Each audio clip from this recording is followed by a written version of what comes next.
ሃሌሉያ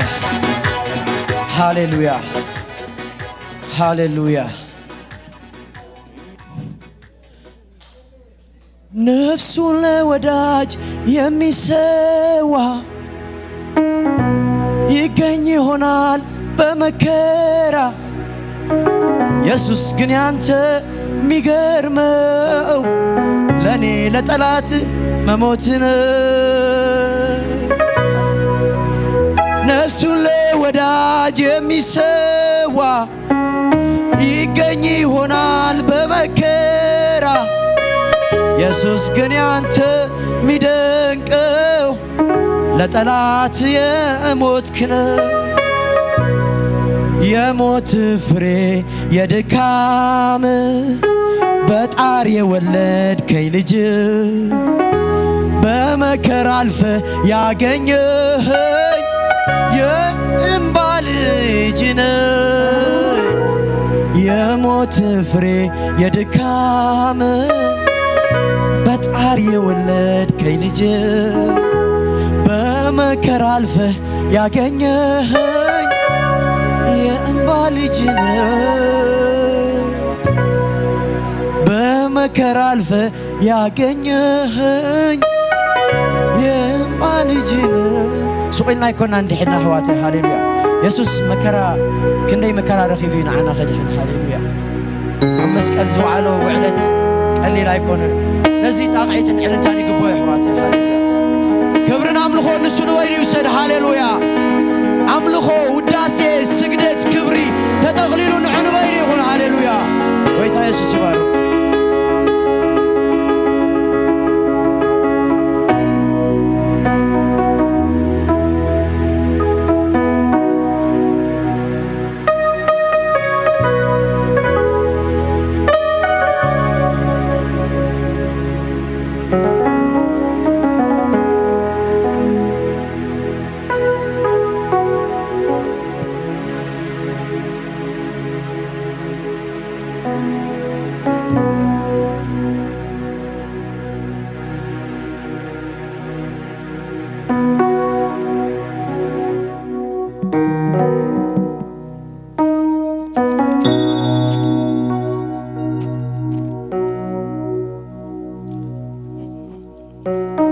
هاليلويا يسوس قويتاي زعبا مدرنا هاجرنا كنصلينا زلنا منفس بيننا مالتي هاليلويا هاليلويا كلام الله كنببه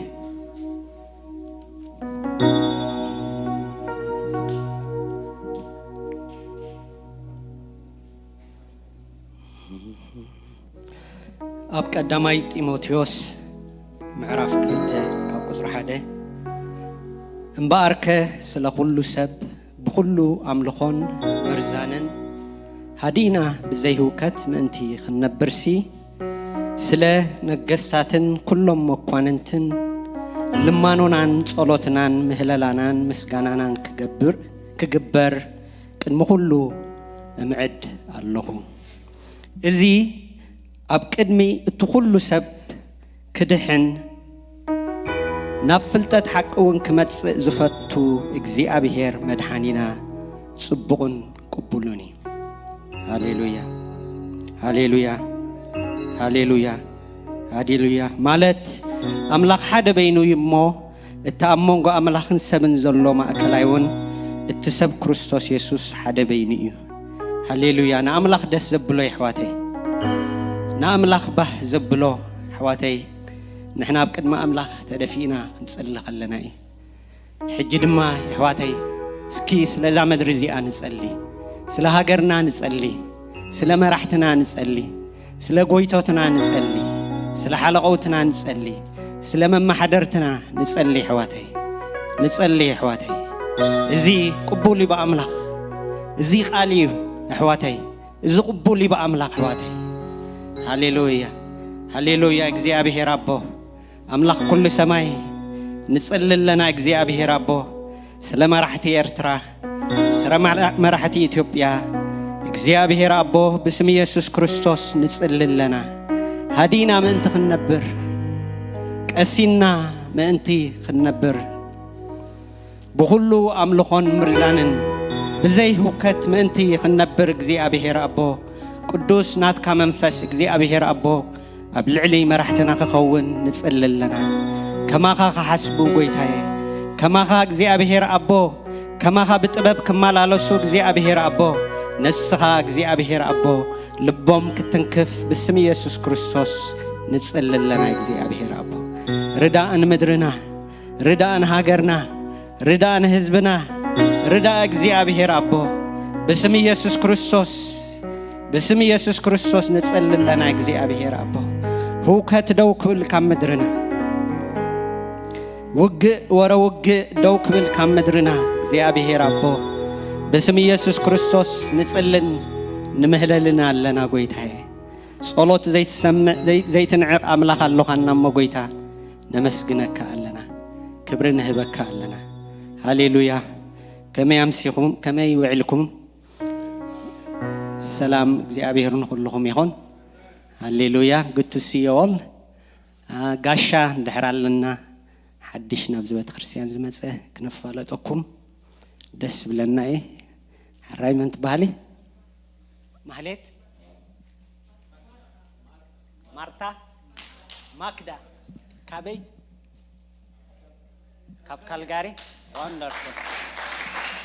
ሃሌሉያ ስለዚ ማክዳ ትበሃል ሓፍትና ካብ ካልጋሪ መጽያትና ኣላ እዚ ንኹልና በረኸት ያሞ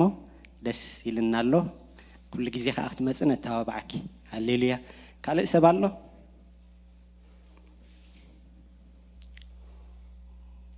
ካልእ ሰብ alright ኢየሱስ ጎይታይ ሰሙናዊ መደብ ረቡዕ ኩሉ ግዜ ካብ ሰዓት 6 ናይ ኣጋምሸት ኪዱን ሓወይ መጽእ ካለኻ ዲኻ ሎምዲ መጀመርታ መጽእ ካለኻ ንዓይኻ ጋሻ ማለት እዩ very good to see you ረቡዕ ካብ ሰዓት 6 ክሳዕ ሰዓት 8 ናይ ኣጋምሸት ናይ ወንጌል ጸሎት ዝግበረሉ ወጽኢኻ ድማ ወንጌል ዝስበኸሉ ኣለሞ ኣብዚ መጽኢና ክንሓበር ቤተ ክርስቲያን ትዕድመና ከምኡ ድማ ቀዳም ኩሉ ግዜ ካብ ሰዓት 5 ክሳዕ ሰዓት 8 ጸሎትን ቃል ኣምላኽን ዝግበረሉ ግዜ ኣብዚ እውን ክትመጹ ንዕድም ሰንበት ከዓ ክልተ እብረ ዘለዎ ማለት እዩ ከምዚ ሕጂ ካብ ሰዓት 11 ክሳዕ 1 ፈርቓን ምሸት ከዓ ናይ ኣጋምሸት ካብ ሰዓት 5 ክሳዕ 7 ፈርቓን እንዳተ መዝገብና ማለት እዩ ኣብዚ ትጥዕመና እንዳተ መዝገብና ክንመጽእ እዚ ድማ ነተባብዕ ማለት እዩ ከምኡ ድማ ሞባእን ዕሽርን ንምሃብ ኣብ ድሕሪት ቦት ኣሎ ድሕሪት ማለት እዩ ስለዚ ሞባእ ዕሽር ክንህብ ኣብ ድሕሪት ኣሎ ከምኡ እውን ብኢሜይል ኦንላይን ትራንስፈር ቼክ ከም ትኩሉ ግዜ ንገብሮ ማለት እዩ ናብ ሰሌን ናብ ገዛእን እናተወከስኩም እዚ ነገር ክትገብሩ ነተባብዕ ማለት እዩ ሃሌሉያ ከምኡ ድማ እቲ ናይ ዙም ኣገልግሎት ኩሉ ግዜ ሶኒ ሶሉስ ሓሙስ ካብ ሰዓት 9 ክሳዕ 11 ዝኸይድ ኩሉ ግዜ ናይ ጸሎት ቃል ኣምላኽ ምክፋል ኣሎ እዚ እውን ከይሓልፈና ኩሉ ግዜ ክንርከብ ተባብዓኩም ማለት እዩ ኢየሱስ ጎይታ እዩ ጥራሕ ሓደ ነገር ኣብ ውሽጠይ ዘሎ ክብለኩም ዝደሊ እንታይ I don't know እንድሕር ዳ ኣስተብሂልኩም ኣነ ለንቅነ እስተብሂለሉ ማለት እዩ ቅድሚ ሕጂ ዓብይ ሽግር ዝነበረ ቅድሚ ሕጂ ዝናይ ኮቪድ 19 ማለት እዩ ዝክሩ ተኮንኩም ሃንደበት ኣብ ማርች ከባቢ መጺ ማለት እዩ ግን ኣቀድም ኣቢልና ግን ብቤተ ክርስቲያን ጾምን ጸሎትን ተኣውጁ ነይሩ ትዝክሩ እንድሕር ኮይንኩም ማለት ሲ እዚስ ብጣዕሚ ዘገርም ነገር እዩ እሱ ጥራሕ ከይከውን ከዓ ለንቅነ የስቆይለ ሓስብ ከሎ ከስተንቱም ከሎ ማለት እዩ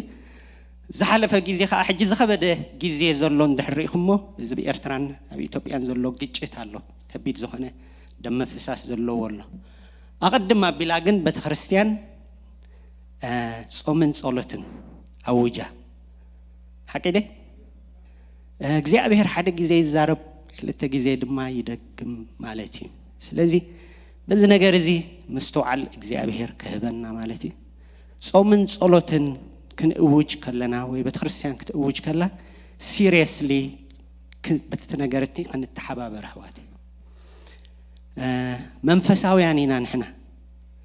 እግዚአብሔር ከዓ ካባና ዝጽበየ እዚ አቀዲሙ ነገረና አቀዲሙ ይመዕደና አለዋታይ ስለዚ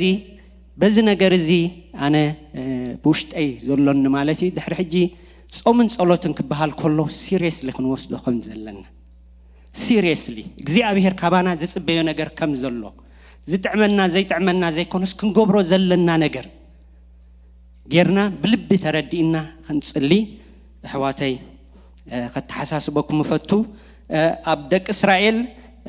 ኣብ መሳፍንቲ ደቂ እስራኤል ሲ ምስ ዘርኡ ዘርኢ ምስ ዘርኡ ሲ ኩሉ ግዜ ኣብቲ ግዜ ዝዘርኡሉ ባ ዘሪኦም እኽሊ ክዓጽልሉ ኣብ ዝቐርቡሉ ግዜ ቶም ጸላእቶም መጽዮም ስንታይ ይገብሩ ይወርዎም ነይሩ ሰላም ኮይኑ ዕረፍቲ ኮይኑ በቃ እኽሊ ከኣትኡ ተወዲኡ እንዳበሉ ከለዉ ሲ ኦል ነሳደን ቶም ጸላእቲ ቶም ኣማሌቃውያን ቶም ገለ ዝበሃሉ መጽዮም እንታይ ይገብሩ ናብ ጥፍኣት ይመጹ ማለት እዩ ኣሕዋተይ ዘጥፍእ ኣሎ ንሕና መንፈሳውያን ኢና ከም ስጋ ይኮንና ንዋጋእ بمنفس ኢና نحنا ናይ መንፈስ ኢና ጽዋዓት ኢና ይዕንት ልቦና ነስተኸፍተልና ሰባት ኢና ኣማሌቅ እንታይ ምዃኑ ዝርዳእና ሰባት ኢና ኣሕዋተይ ስለዚ ክንነቅሕ ኣይተሓዙለይ እምበር ሜይቢ ካባይ ጀሚርና ኣብ ማእኸልና ምናልባት ኣይበቅዕን እየ ጸሎተይ ኣበይ ክበጽሕ እዩ ኣነ እንታይ ኮይነ ሓድሸ ነዊሕ ገይረ እንደብዚ እንታይ ዋጋ ኣለዎ እንብል ከም ጊደዎን ብዙሓት ኣብዚ ክንህሉ ንኽእል ኢና ኣሕዋተይ ግን ክንነቅሕ መንፈስ እግዚአብሔር ምሳና ከም ዘሎ ክንጽሊ ኣብዚ መጺና ክንጽሊ ኣብቲ ዘለኹም ኣገልግሎታት ክትጽልዩ ክትምህለሉ ክትብርከኹ ገጽ ኣምላኽ ክንደሊ ኣሕዋተይ እተባባዕ ኣለኹ at the end of the day እዚኣ እኳ ያስራሕና ካብዚኣ ሓሊፍና ዶ እንታይ ንገብር ኢና ካህናት ደይኮንና እንተባሂልና ክንማልድ ክንጽሊ ገጽ ኣምላኽ ክንደሊ ኣይፈልጡን እዮም ዝገብርዎ ይፈልጡን እዮም እግዚአብሔር ምሕረት ግበር ሰላም ግበር ንምድሪ ሰላም ግበር ንህዛብ ምስተውዓል ሃብ ክንብል ኣሕዋተይ እዚ ናትና እዩ ቁጽሪ ሓደ ስራሕና እዚ እዩ ናይ መጀመርያ ስራሕና እዚ ኣሕዋተይ ክንገብሮ ዘለና እዚ እዩ ኣብ ዘለናዮ ኣብ ግዜ ዝረኸብናዮ ኣብታ ዘላትና ጸባብ ሳንሳት ኹን whatever it is ኣሕዋተይ ገጽ ኣምላኽ ክንደሊ ክንነብዕ ክንበኪ ኣሕዋተይ ሰብ ግዕር ኣሎ ኣቆልዑ ኣምላኽ ዘይፈልጡ ሰብ ዘይ በቃ ምንም ዘይፈልጡ ኣራዊት እንስሳ ሳዕሪ ንጥፍዓት ተዳልዩሉ ኣሕዋተይ ንሓዊ ተዳልዩሉ ኣሕዋተይ ብምሕረት ኣምላኽ እልምን ኣለኹ ሓደ ግዜ ጎይታ ተዛሪብ ካልኣይ ግዜ ቅድሚኡን ተዛሪብ ይኸውን ኣነ ስለ ዘስተውዓል ኩሉ ኢለንቅነ ማለት ክንጽሊ ከም ዘለና ንእሽተይ ኸይንብል ኣነ መን ኸይንብል ዋጋ ናተይ ጸሎት ኣበይ ከይበጽሕ እንታይ ይፈልጥ ኸይንብል ኣሕዋተይ ኣብ ቅድሚ ኣምላኽ ክንቀርብ ግዜ ክንዕድግ ክንጽሊ ገጽ ኣምላኽ ክንደሊ ብምሕረት ኣምላኽ እዚ ተሓሳስበኩም ኣለኹ እግዚአብሔር ይባርኽኩም እግዚአብሔር ኣምላኽ ምሳና እዩ ኣምላኽ ብርቱዕ እዩ ኣምላኽ ሓያል እዩ ዘኽእለና ካባና ኣይኮነን እቲ ምሳና ዘሎ እዩ ኩሉ ዘኽእል ኣሕዋተይ ካባና ኣይኮነን ካብ ዓቕምና ኣይኮነን ኣሕዋተይ ጊደዎን ስርኢናዮ ኢና ተዓቕሙ ምውቃጥ እያ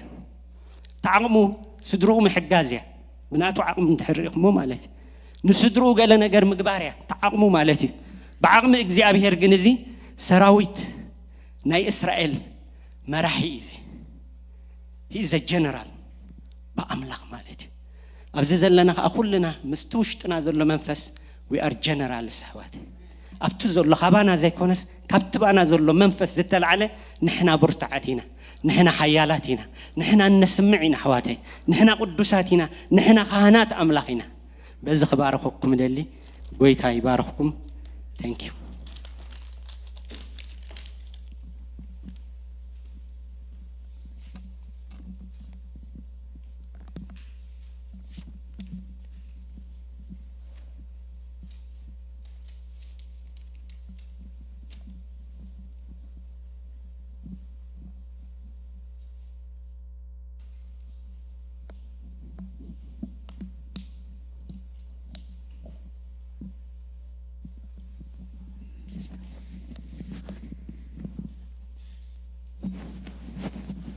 ኢየሱስ ጎይታ እዩ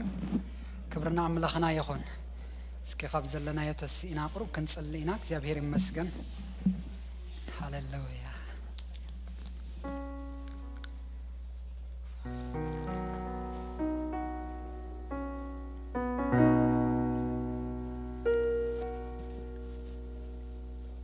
ሃሌሉያ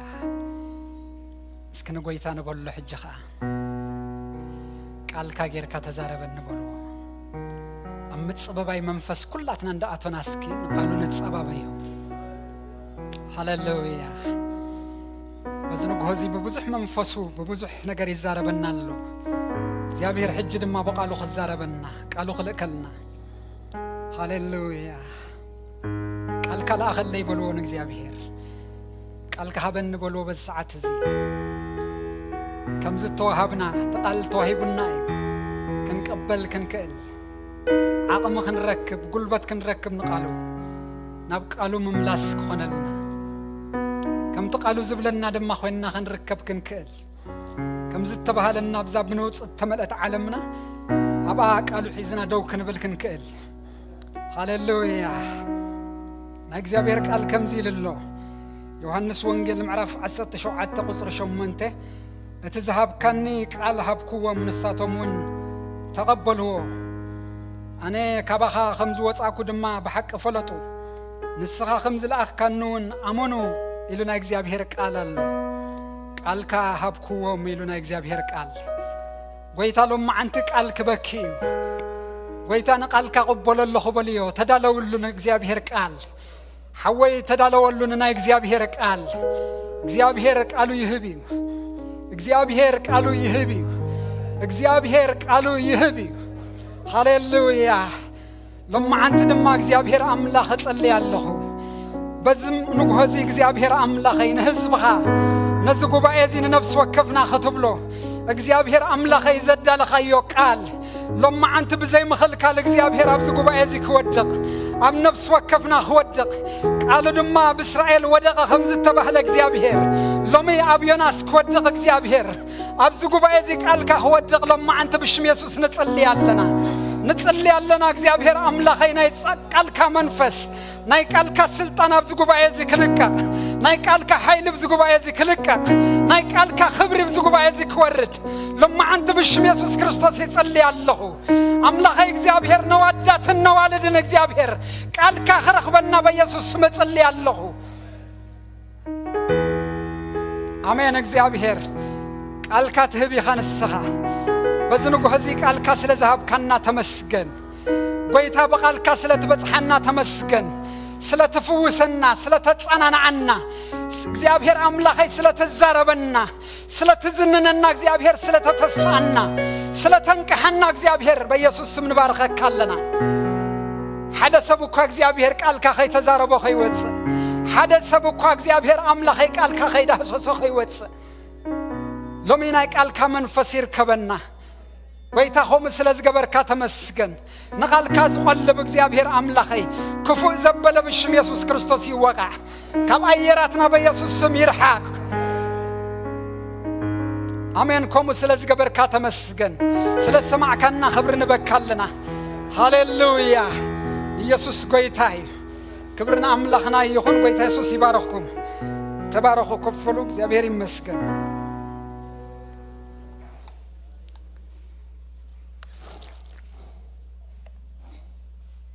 ዳውኩም አልዒልኩም እግዚአብሔር ይባረክኩም በልዎ ምስኪን መዘምራን እግዚአብሔር ዘመንኩም ይባረክ መመልስኩም ክዝሙሩ የምብርኩም ሙዚቀኛኻ እግዚአብሔር ይባረክካ በልዎ አምላኽ ዘመንካ ይባረክ ኢድካን መንፈስ አምላኽን ምርኻብ ይኹን በኢየሱስ ስም ባረክናካ ህዝብ አምላኽ ድማ በሽም ኢየሱስ ክርስቶስ እግዚአብሔር ይባረክካ አሜን ዶ ኢየሱስ ክርስቶስ ጎይታይ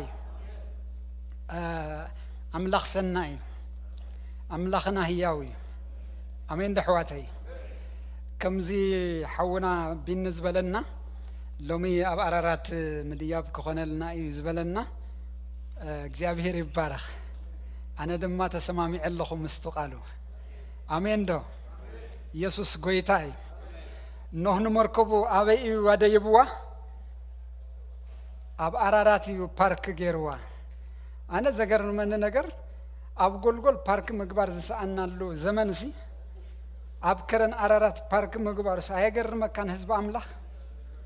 أنا بتعمي زجر مني حواتي لو مجن مدي يبترح زي كنا سب بارك خوخنا النائبين نحوي يسوع كريستوس قويتاي بارك تقبرو لدما ترى عينة بارك يكونن كم زبز قول بارك نقبرو زي كنا سي أب أرارات بارك هتقبري حزب أملاخ آمين دوك زيابهر تزاريبني لومي حزبي رانك خوص خيل النلو هاليلويا يسوع كريستوس قويتاي أو تدرنا علم رانك موسخالو كوبرال انتنيركا سرجنت تغير انتنيركا دما كابيتان تغير كابيتان انتنيركا لتنار تغير مالتي لتنار انتنيركا اني كونريل تمص كونريل تصنيحكا اني مجر جنرال تخون مجر جنرال تصنيحكا دما انت تخون برغادر رحمه الله برغادر جنرال برغادر تصنيحكا ملو جنرال هاليلويا يسوع كريستوس قويتاي حزب أملاخ لومي رانك خطوسخ يخا أم منفسا وعلم رانك خطوسخ يخا جنرال كتكون يخا أمين دو كم زحونا قبل الناس صنحة خمس خبها للناس صنحة نايك زيابهر نايك قالوا جنرال أمين دو هاليلويا يسوع كريستوس قويتاي أمين دو حواتي أمين بل أمين يسوع كريستوس قويتاي لومي رانك خطوسخ يخا لومي رانك خنوسخينا أنا رانك خوسخي I don't know ناكال I فلتن أنا جن رانك خوسخي آمين دو آمين كنت وسخي خا آمين كنوسخي نار رانك خنوسخي نار منفسا وعلم أم نايك الأملاخ رانك خنوسخينا آمين دو كبر نقولتا يخون لما أنت نريك على اللو زبلي على اللو آمين دو على اللو حزب أملاخ قال الله ناي أملاخ سب قال الله ناي أملاخ سب قال الله ناي እግዚአብሔር سب ኢየሱስ ክርስቶስ ጎይታይ ኣብ መጽሐፍ ቅዱስና እቲ ታሪኽ ትፈልጥዎ ኢኹም ኣብ ካልኣይ ነገሥት ምዕራፍ 3 ዘሎ ብዛዕባ ቃል ናይ ዮሳፋጥ ኢና ሎማ ዓንቲ ክንሪኦ ቃል ናይ መን ዮሳፋጥ ዝበሎ ቃል እዩ نمبقس تخوننا تقصقن إذا زنبب كلكم وانجيل يوحنس معرف 17 زلك قال نعا دقي مخن بباي زيابير يبارخ انتاي تبل تقال كاب حد جميرك صاب شمنتك صاب تدل اخوات تقصخن بباي زيابير يمسكن بشم يسوس إذا تزاريبو عينتنا بسماي قحب بلو بلي وأبو حجي أتاجز يبتسحا نظام ذهب كايو كلاتهم نايزل على مهيوة منتي كهومسي نودخا قبل على سجاز بلا ملكي هيب كايو إخمو نصهم أنت خبرك كاس نودخا أخبره أم لحق نسخة بين خاموخان كان نتزل أكايو يسوع كريستوس كفلتو نايزل على مهيوة تزياء أنا نتخا قبر ذهب كان نجبر فتسي ما أمدر أخبركها وأبوي حجل ما بتعلم كي تفترة أبخا زنبرن كبري أبخا أخبرني نزوم كاب علم ذهب كان نسبات سمكا قلوت كلهم نات كانوا ناي هب كان نقال كون حلو اتذهب كان نزبل كله خبخا مخانو حج فلتو اتذهب كان نقال هب كوم يبلنا እግዚአብሔር ቃል ጎይታን ታይገሩ ቃል ሂቡና አሜን ዶ ኢየሱስ ክርስቶስ ጎይታይ ለማ አንቲ جمر كتبل قال لنا ندبلت يحفتنا مصياب صلوت كتمرح كلا قويت يسوع يبارك كيف بحفتي زمن كي يبارك يفزحلكي بشم يسوع قال لنا قال توهيبنا له يسوع قويتاي قال زلنا سباتنا امين دو قال لنا قال توهيبنا قويتاسي ابز قال زين تاي زبل زلو قال كان تغير لومي يبيم قويتا قال هيبنا قوي أحواتي قالوا كتوهيب كاكو يا حزب أملاخ بهاي بلن قالوا كوي كتوهيب كا دولار هبكو وما يبلني جنزب هبكو وما يبلني لبس هبكو ما يبلني نبرت هبكو جزا هبكو ما يبلني قال كهبكو قال انت الله كل حواتي قال انت الله كل قال ابزل له كل نجر الله يسوع كريستوس قويتاي قال الله لما انت قال زلك كسبي خدكون نايك قالوا رانك يا خا توسخ نايك قالوا جنرال كتكون يا خا بقال كتوسخ يا خا حزب املاخ نبقال كوسخي نبقال كملسي ኢየሱስ ክርስቶስ ጎይታይ ከም መልእኽተኛ ዛረብ ኣለኹም በኦንላይን ትከታተሉ ዘለኹም ብዝተፈላለየ ሶሻል ሚድያ ትግልገሉ ዘለኹም እግዚአብሔር ናብ ቃሉ ህዝቡ ክመልሶ ደሊሎ እዚ ዘመን እዚ እግዚአብሔር ንህዝቡ ናብ ቃሉ ይጽውዕ ኣሎ ኢየሱስ ክርስቶስ ጎይታይ ቃል ኣለካ ህዝብ አምላኽ ቃል ኣለና አሜን ዶ ህዝብ አምላኽ ናብ ቃል ክምለስ እግዚአብሔር ይጽውዕ ኣሎ ኣብ ኣየራት ካልጋሪ ኣብ ዝኸተማዚ ኣብ ዝጉባኤዚ እግዚአብሔር ዝጽውዕ ዘሎ ለማዓንቲ እግዚአብሔር ንህዝቡ ናብ ቃሉ ክመልሶ ቃል ዘለዎ ህዝቢ ክኸውን ኢየሱስ ክርስቶስ ጎይታይ አሜን ዶ ሃሌሉያ ክብር ንጎይታይ ይኹን በቃ ኢሞሽን እንተ ኮይነ ኣይተሓዙለይ እግዚአብሔር ይባረኽ አሜን ዶ በቃ ይርብሸኩም ስለዘለኹ አሜን ዶ እንዳበልኩ ይርብሽ ስለዘለኹ ኢሞሽን ስለዝኸውን ዘለኹ ኣብቲ ቃለይ ሶሪ ጎይታ ኢየሱስ ይባረኽኩም ሕጂ በቀጥታ ናብቲ ቃል ዘለዎ ናብኡ ክንኣቲና ገና መልእኽቲ ኣይጀመርኩን ዮሳፋጥ ኢና ክንከይድ ሕጂ ናብቲ ቃልና ዮሳፋጥ ዘሎ ምዕራፍ ካልኣይ ነገሥቲ ምዕራፍ 3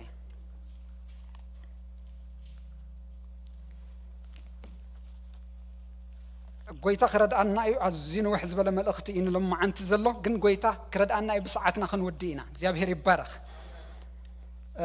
ዘለዋኒ ከባቢ ሓደ ሰዓት እያ ዘላትኒ ኣብዛ ከባቢ ሓደ ሰዓት ንዘድልያ ነጥብታት ክረክበኩም ክፍትን እየ ጎይታ ክረዳአኒ እዩ ኢየሱስ ጎይታ እዩ ኣብ ካልኣይ ነገሥቲ ምዕራፍ 3 ከምዚ ዝብልና እግዚአብሔር ቃል ኣሎ ንዮሳፋጥ ንጉስ ይሁዳ ኣብ መበል 18 ዓመቱ ዮራም ወዲ ኣክዓብ ኣብ ልዕሊ እስራኤል ኣብ ሰማርያ ነገሰ 12 ዓመት ከኣ ገዝአ ይብል ንሱ ኣብ ቅድሚ እግዚአብሔር ክፉእ ገበረ ከም ኣቡኡን ኣዲኡን ግና ኣይኮነን ንሱስ ነቲ ኣቡኡ ዝገበሮ ሓወልቲ በዓል ኣርሓቆ ግናኸ ኣብቲ ንእስራኤል ዘስሓተሉ ሓጢአት የሮብዓም ወዲ ናባጥ ጠበቐ እምበር ካብኡ ኣየልገሰን ሜሳ ንጉስ ሞዓብ ከኣብ በዓል ኣባጊዕ ነበረ ንንጉስ እስራኤል ድማ 100,000 ገንሸልን 100,000 ድዑል ምስ ጸጉሮምን ይግብረሉ ነበረ ኮነ ከዓ ኣክዓብ ምስ ሞተ እቲ ንጉስ ሞዓብ ካብ ንጉስ እስራኤል ዓለወ ይብለና ኣብ ካልኣይ ነገሥቲ ምዕራፍ 1 ቁጽሪ 1 ከትኩም እንትርኢኹም ድሕሪ ሞት ኣክዓብ ድማ ሞዓብ ካብ እስራኤል ዓለወ ይዝብል ስለዚ ኣክዓብ ምስ ሞተ ዕልወት ናይ ሓደ ንግስነት ይዝኸውን ዘሎ እንታይ ይኸውን ኣሎ ዕልወት ናይ ሓደ ንጉስ ይኸውን ኣሎ ንሱ ድማ ንጉስ ሞዓብ እዩ ዝዓሉ ዘሎ ማለት እዩ ምስ ዓለወ ድማ ቁጽሪ 6 ናብ 3 ምዕራፍ እንድሕር ተመሊስና በታ መዓልቲ ዲኣ ድማ ንጉስ ዮራም ካብ ሰማርያ ወፂኡ ንብዘሎ እስራኤል ቆጸረ ይብልና እዚ ንእስራኤል ዝቆጽር ዘሎ እዚ ምቁጻር እዚ እንተዳሪኢኹም ዳዊት ሓደ ግዜ ኣብ ካልኣይ ሳሙኤል ምዕራፍ 24 ቁጽሪ 1 ከትኩም እንተዳሪኢኹም ዳዊት ድማ ሓደ ግዜ ከምኡ ገይሩሎ ልቡ ገለ ነገር ተደሪኹስ ክቆጽር ከም ዝተበገሰ ኣብኡ ድማ ንረኽቦ ኢና ስለዚ ንምቁጻር ንህዝቢ እስራኤል ክቆጽር ብነገሩ ክንፈልጦ ዘለና ንህዝቢ ኣምላኽ ምቁጻር ኣይግባእን እዩ ኣምላኽ ዋኑ ስለዝኾነ እግዚአብሔር ይባረኽ ንዳዊት ኣይተፈቀደሉን ነዚህም ኣይፍቀደሉን እዩ ኢየሱስ ጎይታ እዩ ክቆጽር ከሎ ንርኢ ብዚ ናብ ዮሳፋጥ ንጉስ ይሁዳ ልኢኹ ከዓ ንጉስ ሞዓብ ካባይ ዓልዩ እሞ ንንጉስ ሞዓብ ክንዋግኦስ ምሳይዶ ትኸይድ ኢኻ በሎ ይብለና ንመን ይኹም ዝብሎ ዘሎ ንንጉስ ዮሳፋጥ ንናይ ይሁዳ ንጉስ ሓደ ሕቶ ሓቲትዎ ስለዚ ክንዋጋእ ክንከይድስ ንውግእስ ምሳይ ትኸይድ ዲኻ ኢልዎ ንውግእ ክንስለፍ ምሳይ ትኸይድ ዲኻ ናተይ ቲፎዞ ኮይንካስ ኣብቲ ውግእስ ትኸይድ ዲኻ ትዝገርመኩም ዮሳፋጥ ዝበሎ ግን ሕራይ ኢልዎ ግን ሓደ ነገር ኢልዎ ሕራይ እድይብ ኣነ ኸማኻ ህዝበይ ከም ህዝብኻ ኣፍራሰይ ከም ኣፍራስካ በለ ንሱ ከዓ ውስኽ ኣቢሉ በይናይ መንገድኸ ንደይብ በለ በመገዲ በረኻ ኤዶም በለ ዮሳፋጥ ልምድ ኣለዎ ከይሓተትካ ምድያብ ኣይፈልጥን ዮሳፋጥ ንኣምላኽ ከይሓተትካ ምድያብ ኣይፈልጥን እዩ ንመን ምሕታት እዩ ዝፈልጥ ንእግዚአብሔር ምሕታት እዩ ዝፈልጥ ንሱ ኣብ ዘመን ህይወቱ ዮሳፋጥ ዝተለማመዶ ከም ናይ ኣምላኽ ሰባት ኣሕዋተይ ኣብ ኩሉ ንገብሮ ዘበለስ ንእግዚአብሔር ክንሓትት እግዚአብሔር ዝደልየና ዮሳፋጥ እዚ ልምድ ነይርዎ ስለዚ ውስኽ ኣቢሉ ምድያብ ስኽድይበ ኣነ ኸማኻ እየ ህዝበይ ከም ህዝብኻ እየ ኣፍራሰይ ከዓ ከም ኣፍራስካ እዮም ነቲ ምድያብ ተሰማሚዐሉ ኣለኹ ተቐቢለዮ ከለኹ ግን ሓደ ነገር ክንገብር ኣግሪመንት ክንገብር ኣለና بين ديب كم يعدي يباناس كم يكخوني تملسب وزلو مالتي بمنقد برخا والصاني تمدي بخوين زلو حنجي برخاي أتأمي مدرب داي ببرخا بساوز بوتا مالتي بتو تاريخ نايتي ماب نايت جزيتي علم انت تاريخهم بساوز مالتي بمدرب دا بتسأمي إنا خندي وساني بوتاي حواتي تزغيات زلو حجي وساني ناي هوات قداي وساني بوتاي إذا تاريخ زي قدمي حموشتا ميتن سمانيان حموشتا كبابي بيسي زلو زمانينا قدم لدة كريستوس زلو زمانينا نقيد زلنا أبت الزمن تيزي أمدر بدا أبس أم كم زنا يلوم هوتس غنى مسالتي بجتن بقلن زي ورد الزماني مالتي كم زلوم زمن سوقا بمدر بدا تقد كاش شجرة يبولن باراشوت غيركا أبت مدر بدا نتسب كتن طب تبولو تخلي خام ماين مقبون راشن نايت سراويتي كم دس بلو ختمو ولا تخلي خابز الزمن زي أبت الزمن تيجن كم يبولن مدر بدا مالت مدر بداي سمع مالت سمعي تميت مالت تميتي حواتي نزق على زي بلك كرد أنا يخوم زبلكم زلخو زمل سكم زلخو كمل سكم دليكم كن حموشتن ميتن سمانين حموشتن عمات قدم لدة كريستوس كتملو سدليكم أيكم كن جن نايتك على منفوس بلك عكعت والناس للدلوخي أيكون النتزمنتي زلون تصحيف زلو قال نزي منفس نايتك على تي نايتزمنتي تزاري بلو زلو قال كرد الناسي نزي زمن زي كواس نجزع رسي كمان نعيك تردون كمان سي قال لي لا يكونن يناس كندا آتي انت أتباهي لكم سي إيزي يناس كندا آتي جاست خما خدكم كويني خما تري وزلكم كندا متهوي جن أنا ينزفلت أنا أملخنين أنفلت خمي عينة سمي كنا عينة مدربدا سجيرة متيس أنا ينزفلت يسوس قويتاي سلزي سمي خب لنا خلص تمليسكم أبتبوتاتي حسابه من عينة مرة خب زي بلو من عينة كروخ بلو زي كله أتأم مدربدا كله نجار يزلوا سلزي كم زي عينة بوتا أمريس أم زلوا وزغدلوا يزبلكم زلخو يسوس قويتاي آمين دو سلزي نزقالسي بصحف سلنفلطو نشجرينا خباي جميركا منفسنا يتقال يرد عناني إذا سبات زياتون سب مدربدا توقع يزوم طرح كبهال كلسي جاست خمس حج زلوا مدربدا خي مسلوكم حج زلوا مدربدا مكينا اللوا زت فلا لي عينة نفرت اللوا زت فلا لي عينة مسالة اللوا أوتوبوسات اللوا بوزح نجر زسالة اللوا زلوا زماننا بس إحنا زلنا الزمن تزجن كم زي عينة زمن يكونن نايت الزمن تكون تذكرد أن نايت الزمن ما بكرد أن يدلي يسوع قويتاي سلزي بمدرب دائم توقعي زوم يزبل زلخو إيشي حسب أنت حسكمني قصرت تشعتي نجوس إسرائيل نجوس يهودان نجوس إدومن دم ما خدو من قد شو عتم علتي مسزورها نسراويتو من نتن زصعب أم الزنبرة إنسان ما يسأنو يبلن حجته قعزته جميروس قعزه وقت راح يكون نجيرهم زيرو ميم شو عتم علتس زيرو ميم زي مسمعنا يحسبوا مسيلكم عردي ياريكو فرس كله إسرائيلاويان زقبروا ومزاركم يحسبوا زي أتوم شو عتم علتس زيرو سلذي نعوم كنا ننسى سومسي ما يسينهم which means أمن صلوتنا آتيهم بمول أمس ننسى سوم كم ناينا نويا الزمن حسبوه كم تي يوناس نويا مس أوجلوا زت قبل زمن كم حسبوه إنسان سبن كل انتي كوينو صوم صلوت أوجو يسوع قويتاي نشو عت معلتي كبدي شعو قطر عسرته نتم سراويت ننسان كله ما يمستسانه قطر عسرته شعو تبلك الله شعو ات نجوس إسرائيل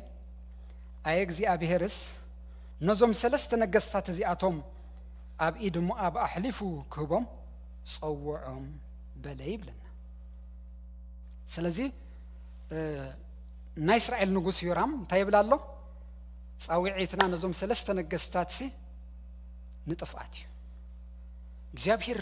صوّعنا زللومي نظم سلست نجستات انتي نمقباري نمدفع እግዚአብሔር صاوعت غيرلو እግዚአብሔር ታገርሎ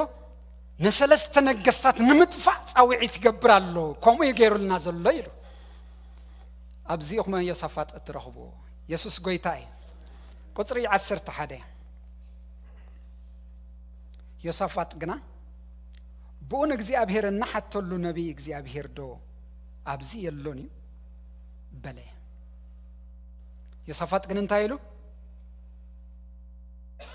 እቲ ጻውዒትና ንሞትዩ እግዚአብሔር ጻውዒና ክብል ከሎስ የሳፋጥ ግን እንታይሉ ኖ ኖ ኖ ኖ ኖ ኖ ኖ ኖ ሓደ ነገር ክግበር አለው ወይ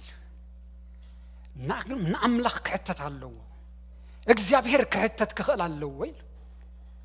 أنا زفلت أملاخ محتاتيو أنا زتلمامدكو እግዚአብሔር محتاتيو نግዚአብሔር مقدام يتلماميده ስለዚህ እግዚአብሔር كن حتى لنقلسي أبزبوتا زيدو نا እግዚአብሔር نبي يلوني كبل كله يصفات نريا يسوع كريستوس ጎይታይ አሜን ህዝብ አምላኽ እዚ ይልመድና እዚ ይልመድኩም ሕዋተይ ናአምላኽ محتات አብ ነገራትና ናአምላኽ مقدام አብ ህይወት ዘመናሲ እግዚአብሔር ከነቀድም እዚ ይልመደና አሜን ዶ ኢየሱስ ክርስቶስ ጎይታይ የሳፋጥ ቆም ኢሉ ንግዚአብሔር ክሕተት አለው ሽዑ ወሲኻት መጽ ማለት እዩ ሓደ ካብ ገላው ንጉስ እስራኤል ናይ እስራኤል ንጉስ ገሊያ እቲ ናበዳው ኤልያስ ማይ ዘፈስስ ነበረ ኤልሳ ወዲ ሻፋጥ ባ አብዚ አሎ ኢሉ መለሰ تجيليا زحتت نعملك كتحتتسي نيل ساع كم زحتت فليتو ناي إسرائيل نجوس ناي يرب عم نجوس ناي يرام نجوس جيلياي نصوص نعملك زحتت سب إل ساع مخان استرديه الله إلو حدا الله إلو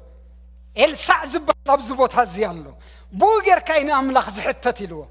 نصو الله بزبوت هزي إلو شعو كم زي كوينو السوغا أبي إلياس انتا يقبر نيري وما ينطبطب نيري نقص إسرائيلن يوسفاتن نقص إدومن كوينو مدما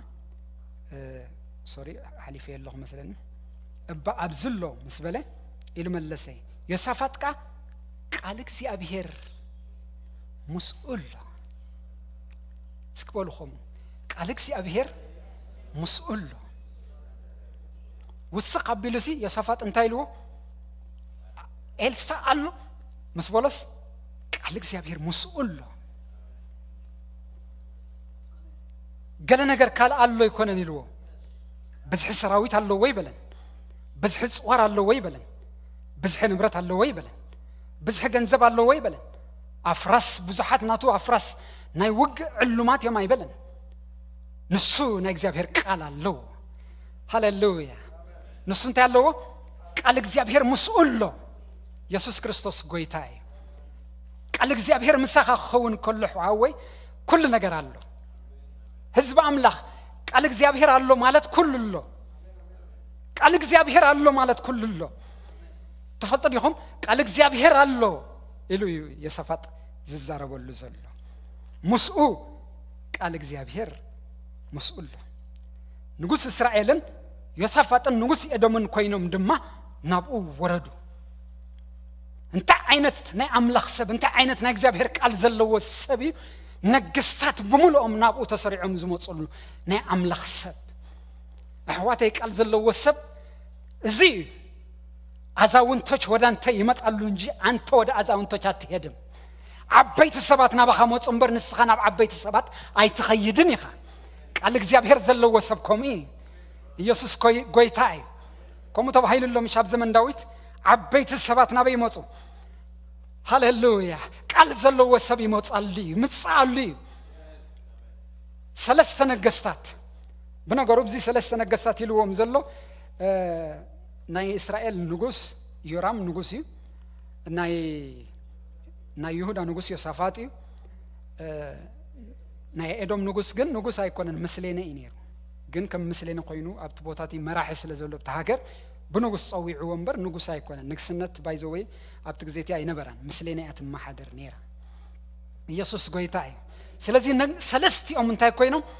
ናብኡ ወሪዶም ናበይ ወሪዶም ናብ ኤልሳ ወሪዶም ኢየሱስ ጎይታይ እዚ ምስ ኮነ ወረዱ ምስ በለ ኤልሳዕ ከዓ ንንጉስ እስራኤል ንዓይን ንኣኻን እንታይ ኣራኺቡና ናብቶም ነቢያት ኣቦኻን ናብ ነቢያት ኣዴኻን ደኣ ኪድ በሎ እቲ ንጉስ እስራኤል ድማ ኣይፋል እግዚአብሔር ነዞም ሰለስተ ነገስታት እዚኣቶም ደኣ ኣብ ኢድ ሞዓብ ኣሕሊፉ ክህቦም ዝፀውዖም እኳ ይፈርሕን ኣብ ቅድሚ ናይ ኣምላኽ ሰብ መፅኡ ኸኣስ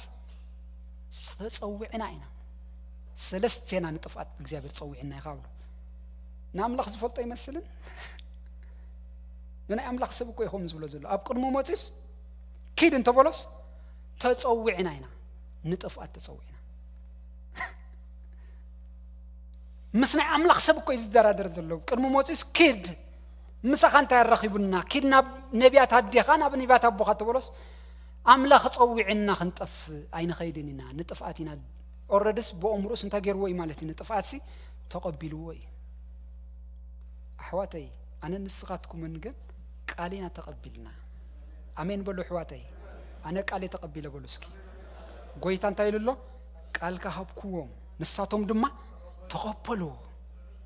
ፊንት 4 ነጥቢ ተቐበሉ ተቐቢልና ኢና ቃል እግዚአብሔር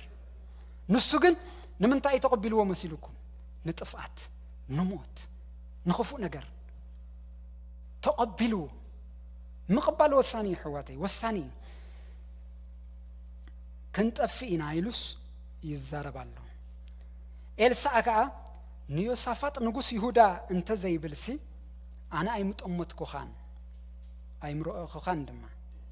እቲ ኣብ ቅድሚ ደው ኢለ ዘለኹ እግዚአብሔር ጎይታ ሰራዊት ህያው እዩ ሕጂ ከዓ ሓደ በዓል በገና ኣምጽኡለይ በለ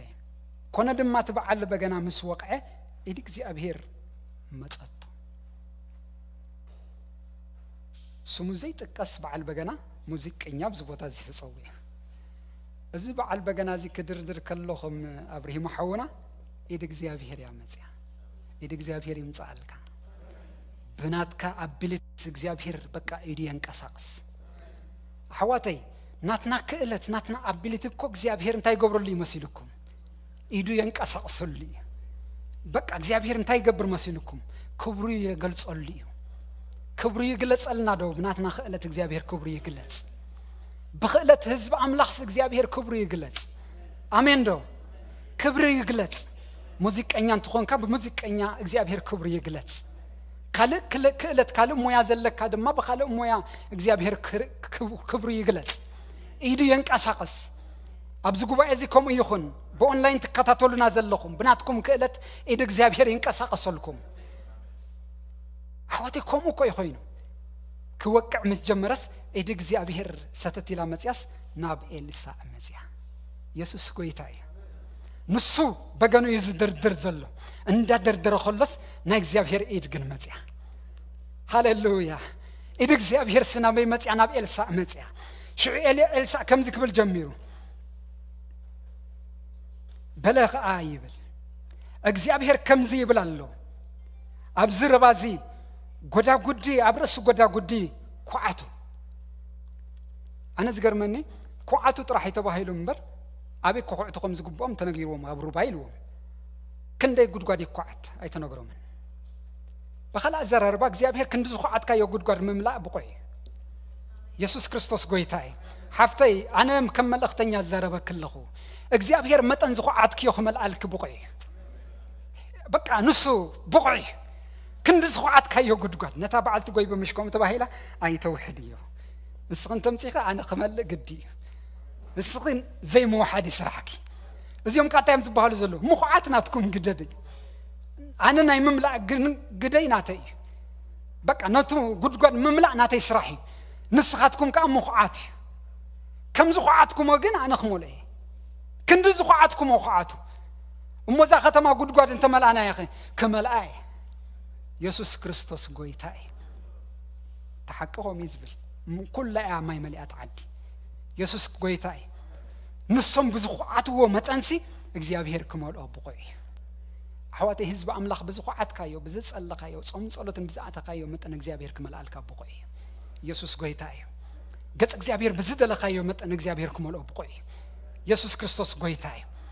በቃ ኳዓቱ ንፋስ ኣይትርእዩን ኢኹም ዝናቡን ኣይትርእዩን ኢኹም እዚ ርባዳ ባዕሉ እንታይ ክኸውን እዩ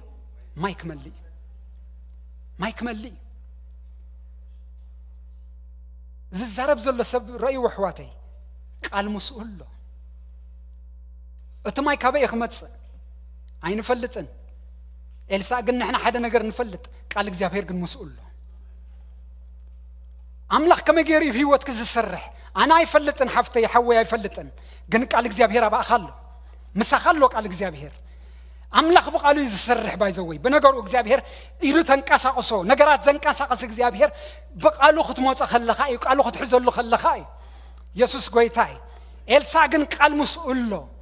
ቃል ምስኡ ዘሎ ሰብ ካበይ መጽት ማይ አይፈልጥን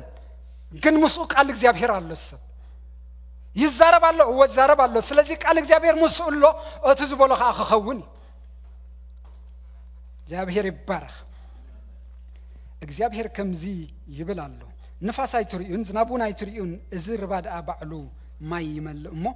ንስኻትኩምን እንስሳኹምን ከብትኹምን ክትሰቱ ኢኹም እዚ ድማ ኣብ ቅድሚ እግዚአብሔር ቀሊል እሞ ንሞዓባውያን ኣሕሊፉ ኣብ ኢድኩም ክህበኩም ክንደይ እዋን ኮን ንኸውን ሳእን ሓንቲ ሕቶን ኣምላኽ ነገራት ዝተበላሸወና ሰንካ ሓንቲ ሕቶና ዮሳፋጥሲ ነገር ኩሉ ይቀየራሉ ሳእን ሓንቲ ሕቶ ክትኸውን ኣብ ህይወት ከተበላሽ ሳእን ሓንቲ ሕቶ ክትኸውን ኣብ ህይወት ከተበላሽ ንኣምላኽ ሓንቲ ሕቶ ሓንቲ እግዚአብሔር ኣብዛ ጉዳይ ዚያስ እንታይ ኮን ትብለኒ ከምታ ዮራም ዝበላሲ ዮሳፋጥ ተቀበል አቢልዋ ስግር ተዝብልሲ እንታይ ኮን ምኾነ ኢልኩም ተሐስቡ ነገር ኩሉ ተበላሹ ነገስታት ኩሉ ሞቱ ሰለስቲኦም ሞቱ ሰራዊቶም ኩሉስ ንብረቶም ኩሉ መስተዘረፈ በሐንት ቃል ግን ነገር ተቀይሩ ቃል መስኡል ሕዋተይ ቃል መሳኻሎ ሎሚ ህዝብ አምላኽ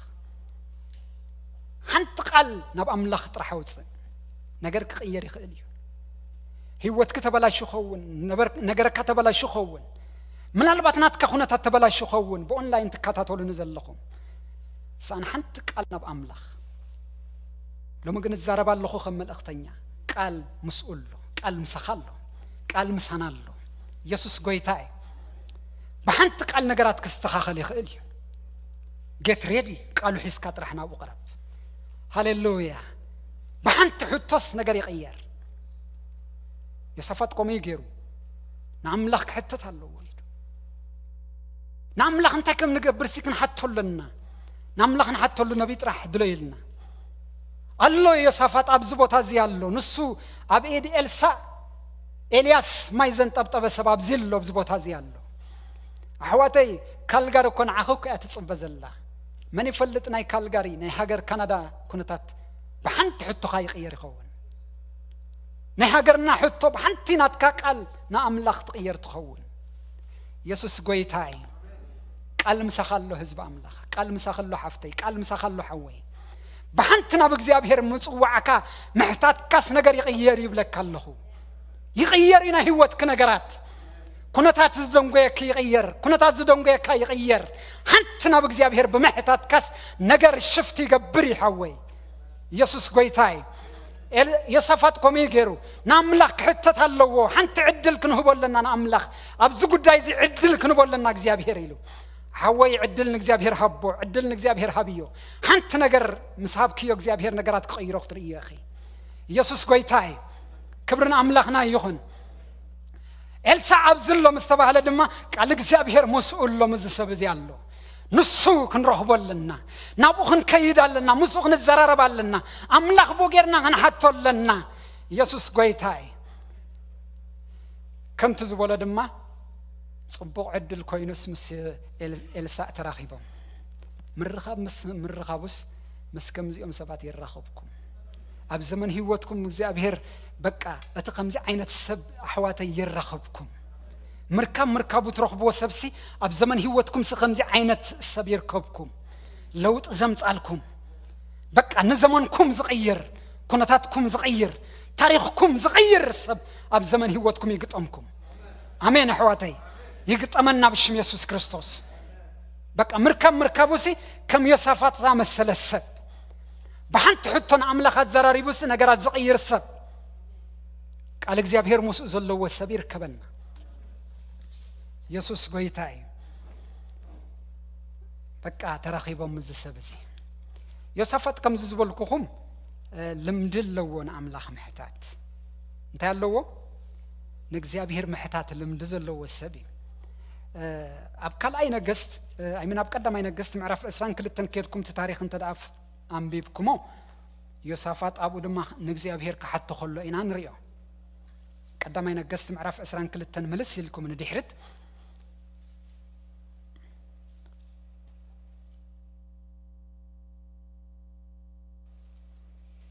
دليل أزل لخوق طرح مشتاع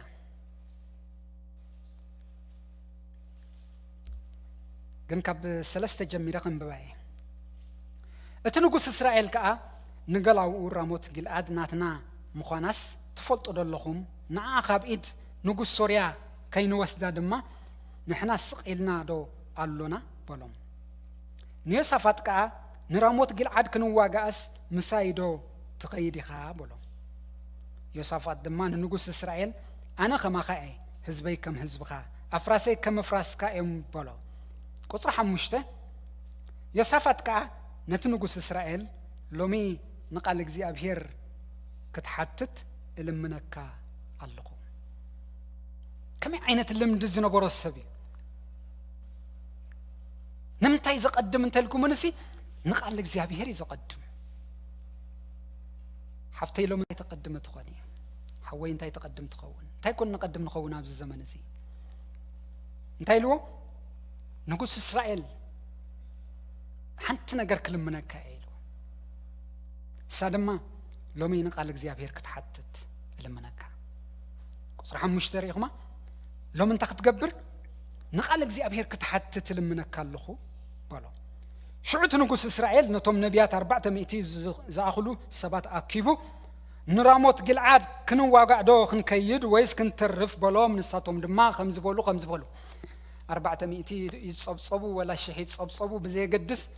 أتزاد اللجن قال እግዚአብሔር مسؤول مالو ديالني يسوس قويتاي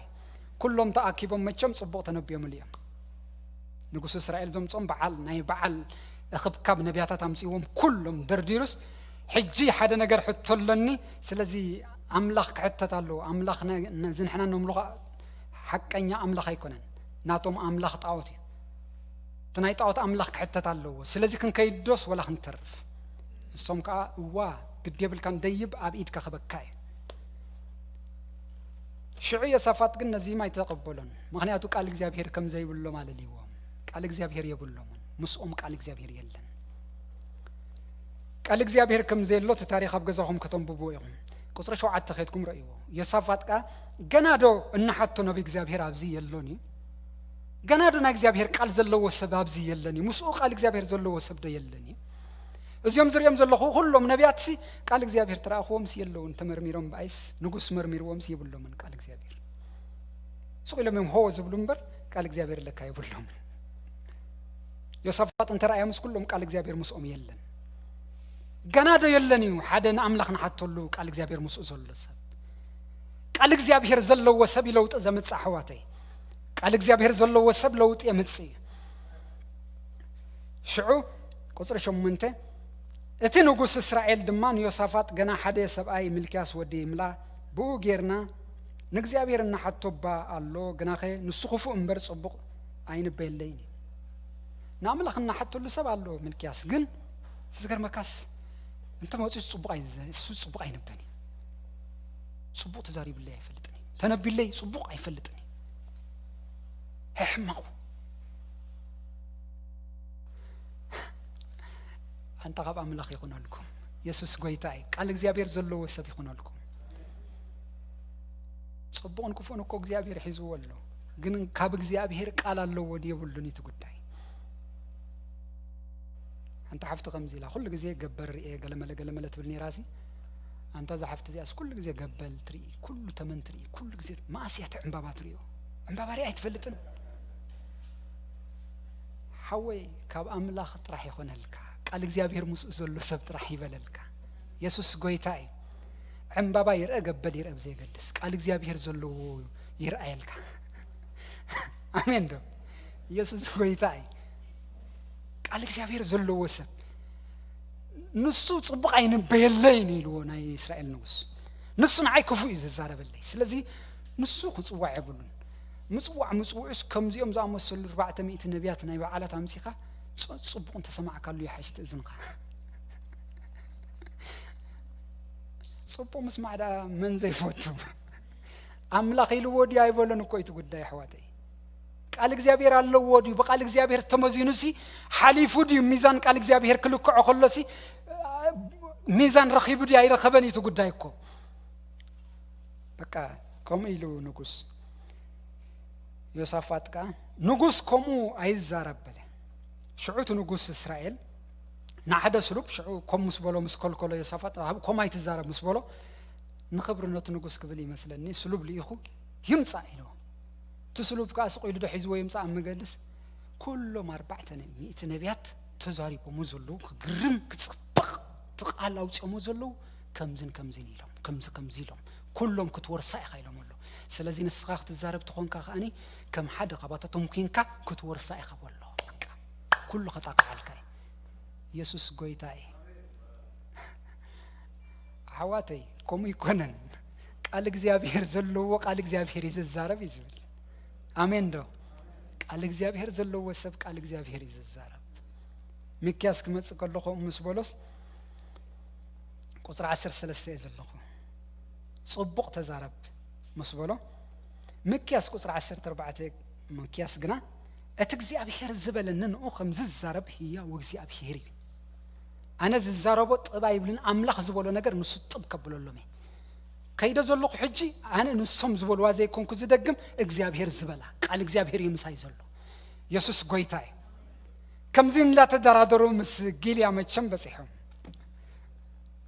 ተተማጎቱስ በጽሖም ኢየሱስ ጎይታይ كلهم دايم زول زلو كتورصا يخا ቁጥር 19 ሚክያስ ድማ በሎ ስለዚህ ቃል እግዚአብሔር ስማ ንግዚአብሔር አብዝፈኖ ተቀምጡ በዘሎ ሰራዊት ሰማይ ከአብ የማኑ ጸጋሙ ቆይሙ ረእኹ እግዚአብሔር ድማ ንአክአብ ናብራሞት ግል አደይቡ አብአ ኮደቅሲ መን ይሐባብሎ በለ ሓደ ከምዚ እቲ ሓደ ከምቲ በለ ሽዑ ሓደ መንፈስ ወፀ አብ ቅድመ እግዚአብሔር ደው ይሉ ድማ አነ ከሐባብሎ በለ እግዚአብሔር ከአ በመንታይ ጌርካ ብሎ ንሱ ድማ ወፀ አብ ኩሎም ነቢያቱ ሐሳው መንፈስ ከኸውን ይበለ እግዚአብሔር ከአንስኻስ ተሐባብሎ ኢኻ ትኽእሎ ድማ ወፂካ ኸም ግበር ብሎ ሕጂ ድማ እንሆ አብ እዞም ኩሎም ነቢያትካ እዚአቶም እግዚአብሔር ሐሳው መንፈስ ሂብዎም ኣሎ አብ ልዕለኻ ኸአ እግዚአብሔር ክፉእ ተዛሪቡሎ ሽዑ ጸድቅያስ ወዲ ከነዓና ቀሪቡ ንምክያስ አብ መንጋጉስ ወቅዖ ይብለና كم يجروا بأي حليفوس بأخاخ الزارب እግዚአብሔር كا منفس እግዚአብሔር بأي حليفوس كم يجروا بأخاخ الزارب يلوس حليفوس أموقعتي لك قال እግዚአብሔር زي يقول لسه موقعي موداتو ترديكم أموقعتي نعم بتموقع تنبيت مصير له خانعو دايلو مكياسكا انه لكا بتا نمحبع كوشات اسنا وشات اتولا معلتي كتري خابله سخا خوشاتنا وشات تحب الله زمن يازلاتك اتنوغس اسرائيل دما بله نمكياس ناب امون شم اتا ختمان ناب ياسن ازي انغرا مكرا خبل مست مكرا دما خست صابو اتو ويلوس ناب بيت ماسرت እግዚአብሔር باي بقال لا يتزاربن سخاب سلام كبتوغ انت تمليسكا እሱ ነው እግዚአብሔር ቃል አለው ቃል ዘለው ህዋት ይረእው ቃል አለው የሳፋት ምስቃል ይዘወገን ቃል ዘለው ሰብ ይዝጥመት ቃል ይዘቀድም ቃል ይዛሐተት ህዝብ አምላክ ቃል መህታት ይሆነልና ከም ተዛረቦ መኪያስ ከም ተዛረቦ ድማ ንጉስ ሳውግ ከይዱስ አብኡ ወዲቁ ኹመውት ከለ ይኹም ትሪእወት ታሪክ እንቶም ቢብኩሞ አይን ቁጽለና አቡ ወዲቁ ይስተርፍ እግዚአብሔር በአይ ተዛረበን ንስኻ አቡ በሰላም ተተመልስካ አይተመለሰን ድማ እግዚአብሔር ተዛሪቡ በሚክያስ ቃል ምስሚክያስ ነሪ ቃል ምስና አምላክ ሰባት አለው ቃል ምሳኻሎ ህዝብ አምላክ ቃል ምሳናሎ ቃል ሙስኡ ዘሎ ወሰብ ክንከውን ይዘልና ህዝብ አምላክ ሎም እግዚአብሔር ዝጽውዖ ዘሎ ናብ ቃሉ ክንምለስ እግዚአብሔር ጽዋዓናሎ ቃል ዘለና ሰባት ቃል ኣብ ልብና ዘለና ሰባት ክንከውን ናብ ቃሉ ተመለስና ሰባት ቃሉ ዝሓዝና ሰባት ክንከውን ሎም እግዚአብሔር ይጽዋዓናሎ አሜን ዶ ቃሉ መስተቀደም ነገራት ይቀየሪ ቃሉ መስተቀደም ነገራት ይኸውን ቃሉ ተቀደም ቃሉ መስተሕዛብ ልብኻ መስተሕዞን ቃሉ ነገር ከም ቃሉ ይኾነልካይ ኢየሱስ ጎይታይ እዚ ታሪኽ እዚ ከምዚ ኮይኑ አሜን ዶ ቃል እግዚአብሔር ዘለዎ ሰብ ኣብ መጽሐፍ ቅዱስ ከምዚ ዝበልኩኹም ብዙሕ በዚ ነገር እዚ ዝዛረብ ብዙሕ ጽሑፋት ኣሎ ንዑሎም ማዓንቲ ኣይ ክንከዶን ኢና ግን ሕልፍ እንዳበልኩ እነ ተቃላት ክበኩም እግዚአብሔር ይባረክ ምስታ ዘላት እንግዜ ማለት እዩ ግን እንታይ ዝብል ኢልዎ የሳፋጥ ኢለኩም ኣለኹ ቃል መስኡል ሓደ ካብ ቃል እግዚአብሔር ካብ ዮሐንስ ወንጌል ምዕራፍ 6 ነንብብ ንጎይታ ኢየሱስ ክርስቶስ ዝተባሃለትሉ ቃል ቁጥር 68 ስምዖን ጴጥሮስ ንጎይታ ዝበሎ ቃል ስምዖን ጴጥሮስ ከዓ ጎይታይ ንስኻ ናይ ዘላለም ህይወት ቃል ምሳኻሎ ቃል ኣለካ ናይ ዘላለም ህይወት ቃል ኣለካ እቲ ነቢቲ ከምቲ ዝበልኩኹም ቅድሚ 585 ዓመት ቅድሚ ልደት ክርስቶስ ዝነበረ ሰብ ቃል ኣሎ ምስኡ ተባሂሉ ኣብዚ ቃል ጴጥሮስ ምጽኢሉ ንጎይታ ከዓ እንታይ ኢልዎ ንስኻ ቃል ምሳኻሎ ናይ ዘላለም ህይወት ቃልሲ ምሳኻሎ ንስኻትኩም ከኽትከደዶ ትደልዩለኹም ምስ በሎም ጎይታስ እንታይ ኢልዎ ንጎይታ ገልብጥ ኢሉ ጎይታይ እና መኒና ምኽንከይድ ንስኻሲ ናይ ዘላለም ህይወት ቃል ኣለካ ንስኻ እንታይ ኣለካ ቃል ኣለካ ቃል ናይ ዘላለም ህይወት ቃል ኣለካ ቃል ኣለካ بخلا الزراربة نحن سمعنا قالس زخيد አይኮነን ሰባት ከኸዱር የሚል ናስ ታይ ገብረናኒ ናትና ደረጃ ቃል ሒዝናዮ ዘለናሲ በቃ ሰብ ከኸዱር የሚሉ ዘኸይድ አይኮነን እትምሳኻ ዘሎ ቃልሲ በቃ ንኻል ክንከይድ ዝገብረና አይኮነን ቃል ኣለካ ንስኻ حواتي أبتزبولكم يصافات كنتات مستلعلة معبل مستلعلة شجر مستلعلة وتحطهم قال እግዚአብሔር قدمكم زلو قال أملاك له زت بحال التقالت ملقت زنببنا يو أبز حلف جزء ملقتكم إلىكم نيرة كنتات كل على كخلصي أنت أخذت جبر زلك هاي لتزاري بنيرة كم مزمور 220 كتزارب كله خو خاب حمش تجميرنا نفسي مستم سلام زصلوا سبوز حق زي نبرت مسبله كم زيلو أب انتي نبرا الله خيلو نفس عمسك سفر أب دون كونات كأدارك أنا برا الله خيلو دون كونات كأدار بايزوي تنت أوف سروي ناي نبعت تنداتاتي ناي نبعت بوتاي ناي نبعت سفري من البات بخمزي عين التنبر السبات انت اللهم كم زي زخونا حواتي أنا قلنا سلام السبيع يلسعوا قطر شو عتي لكم I'm for peace لكم أنا ناي سلام السبيع 120 حدا ندحرزي وديكم مسكتكم جن أنت عايز جبرنا أملاك سب كنتات مستلعلو شجر مستلعلو كنتات مسكبرس أنت عايز كجبر أنت عايز قدم زلوا مسبلنا جن عين تيسي نبخران هالعلا الله ردي تيسي كابت السماين مدرن زجبره إجزابيريو زمت عني يقول مزمور 120 حدا قصر حدا كلتن سلازين أملاك كتقدم لك نقالوا كتقدم لك أملاك كتحط لك كابت قداي إلى تزاري بنيره سلازي وصفات قومي غيرو قال زلوا وسب نعم لخ يزحتت عيننا بእግዚአብሔር يزلعل نعم لخ يزطيقو انتاي كغبر يزبلو قال زلوا ጎይታ ድማ ቃል አለካ ተባሂሉ ናባኸይና ንጥምት ናበይክን ከይድ كنا خبيكن أتو نسخاخ تعيشنا نسخاخ مريسناكا يمزبلو زلو بعد بيتروس لما قالوا كلها تخيد يا زلا كلهم يمزخود زلو فحي يمزبلو زلو يوحدوا له دك مزامور توحدوا له بيت كريستيان قويتا توحد الله مؤمن قويتا يوحد له عدا يكونن زقبر دولو ديداكتي زقبر زلو جن بس يوم جن انتهي مريضهم نعو مريضهم ناي موحد قداي يكونن ناي قال مو محز قداي قال مهلاو قداي قال زلو ممراص قداي قال لك كايلو سخا قال لك نايزل عالم هيوت قال لك نمن كن كيد يسوس قويتاي قال لك تبايلو زيابير يبارك ابزت ساعات معرفت تشعت تكمل سوكمي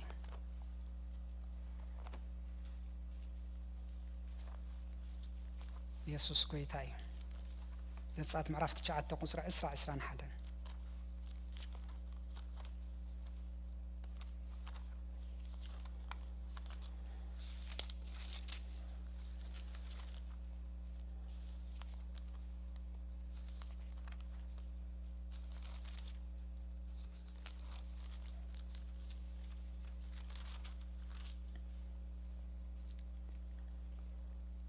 اسرع حدا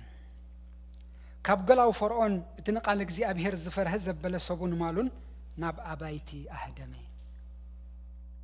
እትልቡ ናብ ቃል እግዚአብሔር ዘየቅለበ ድማ ሰቡን ማሉን አምሮር ሓደገ በረድ መጽይኻ የጥፎኦም ታሪኽ አብታሕት እንተሪኹሞ ማለት እዩ ስለዚህ ንቃል እግዚአብሔር ዘቀደሙ ንቃል እግዚአብሔር ዝፈርሑ ሰባትሲ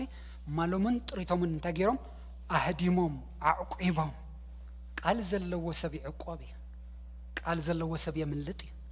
ቃል ዘለዎ ሰብ ይድሕን ቃል ዘለዎ ሰብ ይናገፍ ኢየሱስ ጎይታይ ቃል ዘለካ ሙኻን ተፈልጡ ዲኹም ኣብ ሉቃስ ወንጌል ምዕራፍ 3 ቁጥር 2 ክዛረብ ከሎ ከምዚ ኢልሎ ኣብ ምድረ በዳ ቃል እግዚአብሔር ሲ ናብ ዮሐንስ መጽ ይብልና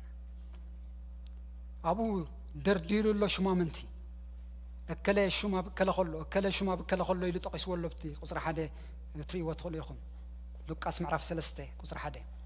ኣብቲ ቁጥር 2 ክበጽሕ ከሎ ግን ኣብ ምድረ በዳ ቃል እግዚአብሔር ናብ ዮሐንስ መጽ ይብል ኣብ ምድረ በዳ ምንም ኣብ ዘይብሉ ቃል እግዚአብሔር ናብ ምን መጽ ናብ ዮሐንስ ቃል አለው ኣብቲ እኮ ክንደይ ሽማምንት ኣለዎ እኮ ክንደይ ነገስታት ኣለዎ ክንደይ ሙርያት ሰባት እኮ ኣለዎ ግን ቃል እግዚአብሔር ናብኡ መጽ ነገስታት ሰጊሩ መራሕቲ ሰጊሩ ሽማምንት ሰጊሩ ምስለነታት ሰጊሩ حواتكم እኮይ ሕጂ እኮ ቃል እግዚአብሔር እኮ ኣብ በዓል ትራምፕ ይኮነን ዝኸይድ ኣብ ካል ነገስታት ኣይኮነን ዝኣቱ ቃል እግዚአብሔር ኣባኺ ዝወድቕ ዘሎ ሓፍተይ حواتك ቃል እግዚአብሔር ኣባኻትኩም ይዝወድቕ ዘሎ ኣባይና ኣባኻትኩምን ቃል እግዚአብሔር ኣባና ይዝመጽእ ዘሎ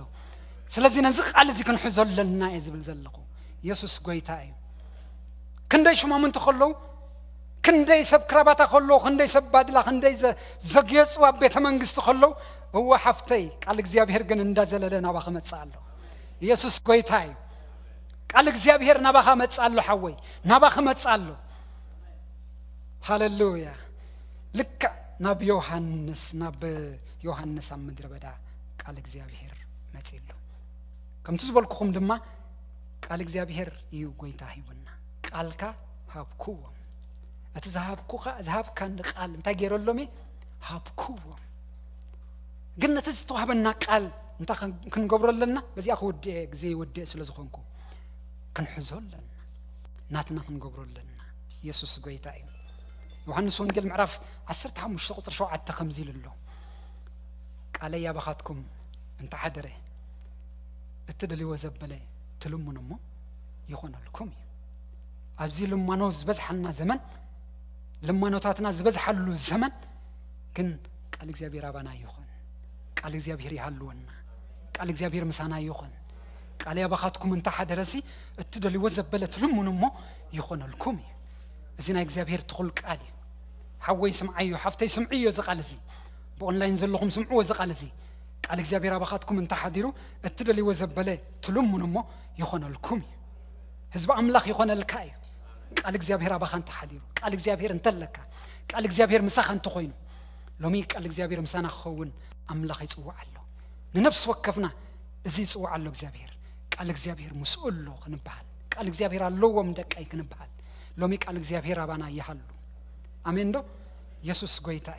ንጸልይ ኣብዚ ክንውድኢና እግዚአብሔር ይባረኽ ሃሌሉያ اسكبلوا نجزابير حجي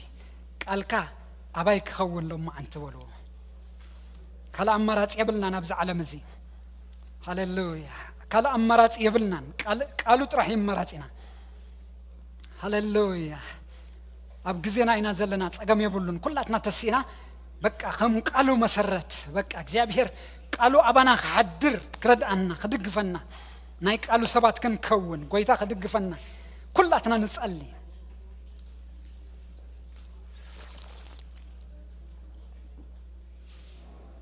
قد يبلكن حفتيك قال انت حسكي هاي تحفرني خي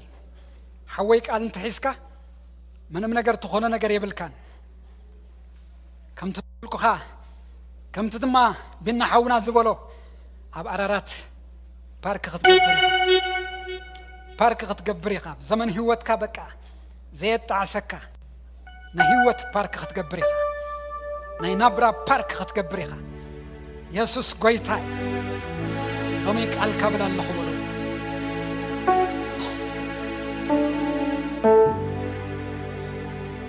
قالوا لي خفوا وسم تباهل الله فوسكم قالوا يزلوا نقرات صغير نخلوا بقالوا صغير زلوا تباهل الله قالوا كي يخلوا صغير زلوا رنا عخات صغير كزلوا كقال رنا عخات صغير كزلوا حفتي قالوا كي قالوا مملاس يخون لنا قالوا أبلبنا عقر مريم دما نتقال أبلبا توهلوا لنا برات تبقى صحيف الله أنا أسأل الله እግዚአብሔር አምላክ ሕዝብ ካለው መብሽም ኢየሱስ ክርስቶስ እዚ ሰምዖ ቃል እግዚአብሔር ኣብ ልቡ ክውህለል ኣብ ልቡ ዕቆር ክኽእል ቃል ዘለዎ ሕዝብ ክኸውን ሎሚ በኢየሱስ ክርስቶስ ስም እጸልለኹ ቃል ኣብ ዘለዎ ፍርሕ የለን ቃል ኣብ ዘለዎ ሽግር የለን ቃል ኣብ ዘለዎ ነውፅ የለን ኣሕዋተይ ቃል እንተለካ ኣነ ነግረካ ኣለኹ ከተዕርፍ ኢኻ رانك توسخيها يرام مالت رانك موسخ مالتي يسوس قويتاي يسفات دما أملاخ يدحني مالتي زابهر يبارخ لو من زدحن قال حسكا زدحن قال أقدمك رانك إخا توسخ من فساوي علم أبتناي قال لبل رانك توسخيها زابهر يبارخ يرام وسيخي وطي نايك زابهر قال ترديو مسنا እግዚአብሔር ሰብ مسنا እግዚአብሔር ቃል ዘለዎ ሰብ من رخاب ኮይነሉ ኣሕዋተይ من رخاب ምርቀቡስ ምስ ከምዚ ሰብ ይራኸብ ሰብ ሃሌሉያ ሃሌሉያ ጽልለኹ እግዚአብሔር ኣምላኸይ ዘጉድል ሰብ ይርከቦን ህዝብኻ ዘወስኽ ሰብ መልእኽትኻ ቃልካ ጥራሕ ዘረክብ ሰብ ኣሕዋተይ ከምኡ ኮይኑ ኣብ ቀዳማይ ቆሮንጦስ ምዕራፍ 14 قصر عسران شدشتن كزارب كله هاليلويا خطوك كبو خلهم نقالي خاتكم مزمور اللو نقالي خاتكم مهور اللو خبل كلكو قالوا كوي مزمور قالوا كوي تتمرتي قال اللو اندابل تزاري بلو لو من تاي هلوك خون حفتي لو من تاي هلوك خون حوي لو من تاي هلونا يخون حواتي قال زلوهم سبات يقبلنا املاخي يبلا الله لهم عنتي حزبها قال زلوه حزب يخون إذا قبعي زي قال زلوه حزب يخون كواتس كله قال يحلوه كعاتو كله قال يحلوه كنكساقس كله قال يحلوه كسرح كله قال يحلوه قال كا يقدم እግዚአብሔር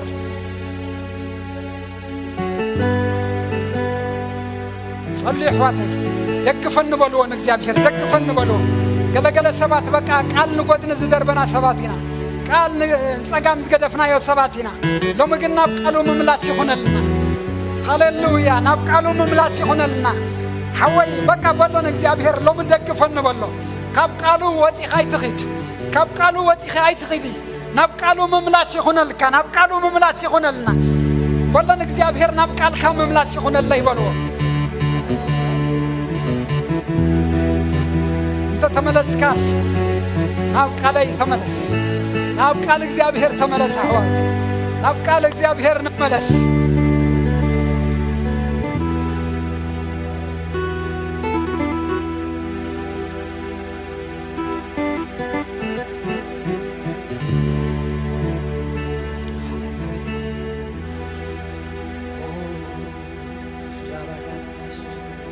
እስኪ ሁሉ كلاتنا بقانقاتات እንዳጸለና ጎይታኹም ንበሉ እስኪ كلاتنا بقانقاتات እንዳጸለና ንጎይታኹም በልዎ ኣብ ቃልካ መምላስ ይሆነልኝ በልዎ ሕጅ መንፈስ ቅዱስ አይተሕለፈን በልዎ ሕጅ ዋት ሕጅ መንፈስ ቅዱስ አይተሕለፈን በልዎ ነገለ ሰባት በቃ ሙፍ ገብረኩም ለማ አንተ ራንከው ተወስኹ ይሁን መንፈሳዊ ዓለም ኣብ ቃሉ ራንክ ወስኽ ኮነልኩም ሃሌሉያ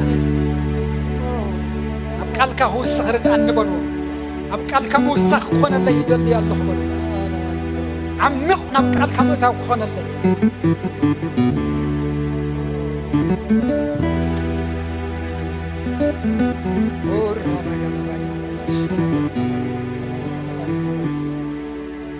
هللويا هللويا هللويا هللويا هللويا هللويا هللويا يس منفس قدوس يس منفس قدوس هللويا هللويا هللويا هللويا هللويا هللويا هللويا هللويا صلي حواتي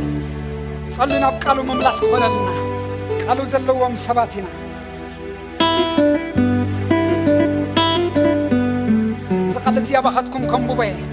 زقال زي بأمرهم تقبلوا بقى زقال زي سمعوا زقال زي حسكم صليوا أبو سياس معرف 5 قصر 4 زلو ندوهم بقال غير مصنع من تفلتسي እግዚአብሔር አምላክናይ ምሁራት ልሳን ሀበኒ ኣብ ጸጽባሕ የንቅሕ ከም ተማሃሮ ክሰምዕ ንዝነይ የንቅሖ ኢሉና እግዚአብሔር ቃል ንድኹም በቃል ገይረ መጽንናዕ ክፈልጥ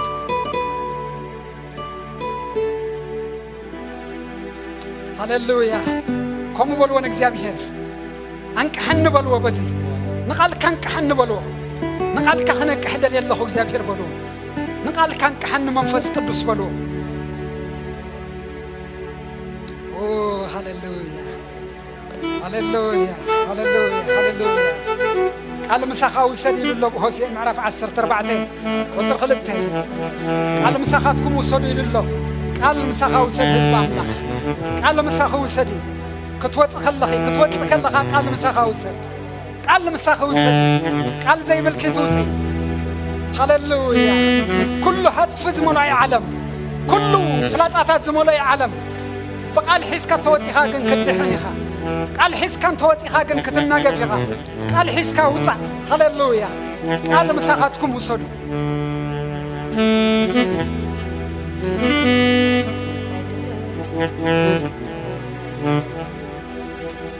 هللويا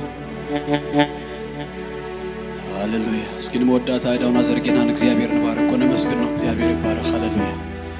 ተመስገን እግዚአብሔር ተባረክ እግዚአብሔር ክብርና አኻ ይሁን ሃሌሉያ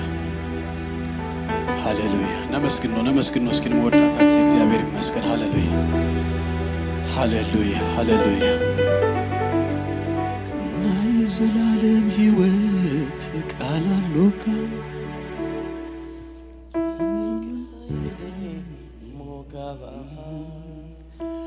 ምርጫ ይዝዩን ዘላለም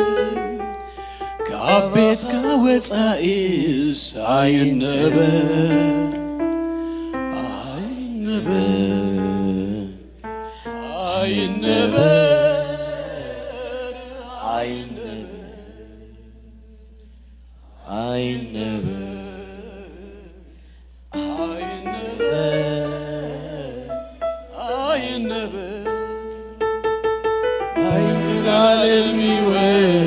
قال الأوكا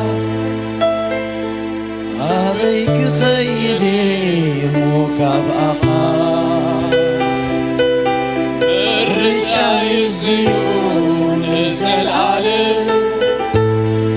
عبيد كاوت عيس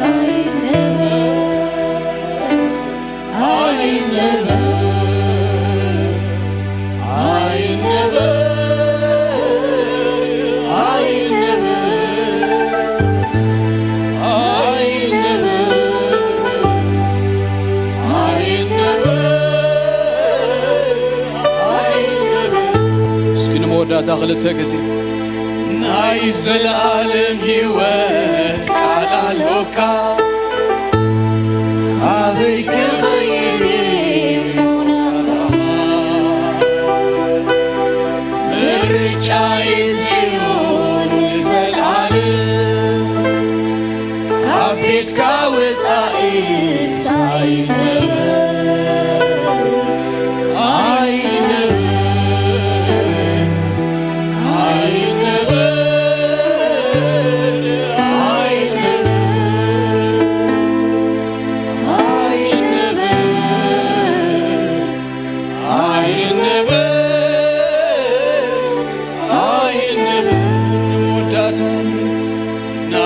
زلالم هيوت كالوكا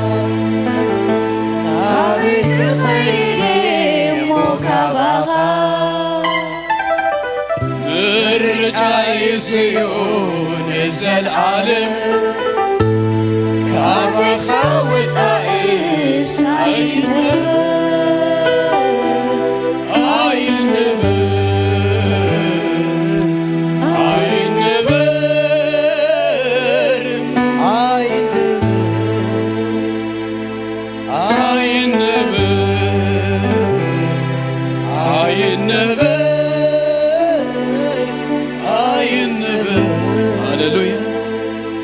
تذهب كان قال هبكوم نساتومون تقبلوا اسكيداونا زرجينا يمانا ايدنا زرجينا بفلا እግዚአብሔር ይመስገን ቃሉ ተዋሂበ ይበሉ ቃሉ ተዋሂቡን ይበሉ ቃል ተቀበለ ይበሉ ቃል አሎኒ ናይ ዘለዓለም ቃል አሎን ይበሉ ጎይታን መስግነካለና በቅዱስ ስም ከእግዚአብሔር አቦ በኢየሱስ ክርስቶስ ስም ክትባረከና በቅዱስ ቃል ከእግዚአብሔር አቦ ክትባረከና ስለዝፋተኻነ መስግነካለና በዘማዓልት እዚ ስለዝኾነልና ነገር ሁሉ ክብሪ በስም ኢየሱስ ክርስቶስ ተጠቅሊሉን አኻ ይኹን ከነመስግነካ ከነኽብረካ ጎይታ አብ ቅድሜኻ ደው ክንብል እዚ እድል እዚ ምህረት እዚ ጸጋ እግዚአብሔር አቦ ስለዝበዝሃልና ነመስግነካለና በዘማዓልት እዚውን ስለዝመጸልና ቃል እግዚአብሔር ስምካ ይባረክ بسم يسوع كريستوس እግዚአብሔር አቦ ኸሙ ኾይና ድማ ክንነብር ክንግለጽ እግዚአብሔር አቦ አባና እግዚአብሔር አቦ ቃልካ ቀሚጥካ ኢኻ ቃልካ ሂብካና ኢኻ ጎይታዬ بسم ኢየሱስ ክርስቶስ ቦ ክንግለጽ ክንመላለስ ጎይታዬ بسم ኢየሱስ ክርስቶስ ነፍስ ወከፍና ርዳአና ስለ ሁሉ ክብርን ምስጋናን بسم ኢየሱስ ክርስቶስ ንአኻ ይኹን እግዚአብሔር አምላክ ይባርኩም ጸጉ ይብዛሃልኩም ሰላሙ ድማ ይሃብኩም ገጹ የብራሃልኩም አብትኸድዎ ዘበለ ሁሉ ሞገስ እግዚአብሔር ክብር እግዚአብሔር ይቀድመልኩም ደገጸላአትኩም በስም ኢየሱስ ክርስቶስ ወራሱ ናትኩም ዝኾነ ዘበለ ሁሉ በአምላክ ደተሐለው እንድተባረኸን ይሁን ብርሃንኩም መመሊሱ ይድመቅ ሰሙንኩም ዝተባረኸ ይሁን እግዚአብሔር ይባርኩም ሰላም